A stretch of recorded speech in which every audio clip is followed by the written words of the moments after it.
আজকে আবার একটা নতুন রেসিপি নিয়ে চলে এসেছি বন্ধুরা।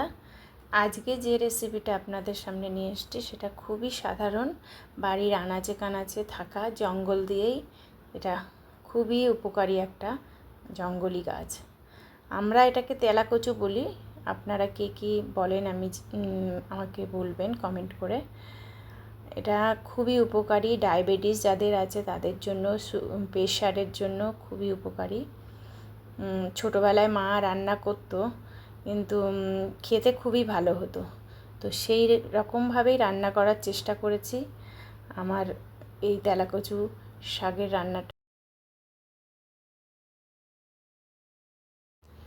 প্রথমে আমি শাকগুলো থেকে শুধু পাতাগুলোকে কেটে নিয়েছি এবং কুচি কুচি করে কেটে নিয়েছি পাতাগুলোর সঙ্গে আমি দিয়েছি একটু কাঁঠালের বিচি, সেটাও একদমই খুবই অল্প, আর একটু চিংড়ি মাছ আর পেঁয়াজ। প্রথমে আমি তেলের মধ্যে শুকনো লঙ্কা আর রসুন ফোড়ন দিলাম, দিয়ে ওটা লাল হয়ে গেলে যে কোনো শাকই রসুন দিয়ে বাগার দিলেই ভালো লাগে।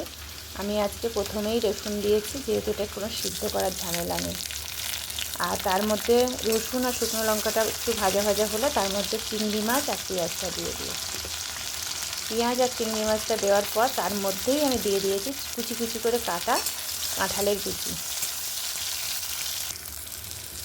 এর মধ্যে আমি একে একে দিলাম নুন, হলুদ আর কুচি করে রাখা শাকগুলো।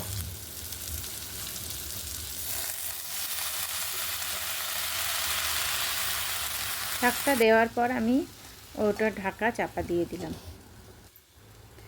এখানে জল দেওয়ার কোনো প্রয়োজন নেই, ধিমে আঁচে রাখতে হবে এবং মিনিট 7-8 কি 10 মিনিট পর ঢাকা খুলে দেখলে আপনি দেখবেন শাকগুলো গলে গেছে।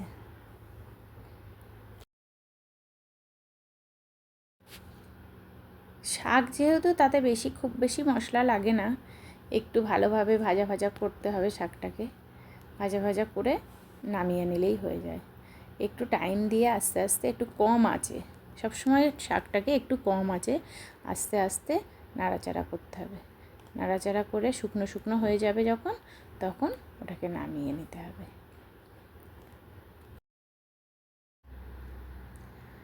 আমার রান্নাটা রেডি হয়ে গেছে। আমার রান্না যদি ভালো লেগে থাকে তাহলে প্লিজ একটা লাইক দেবেন এবং সাবস্ক্রাইব করে আমার পাশে থাকবেন। ধন্যবাদ।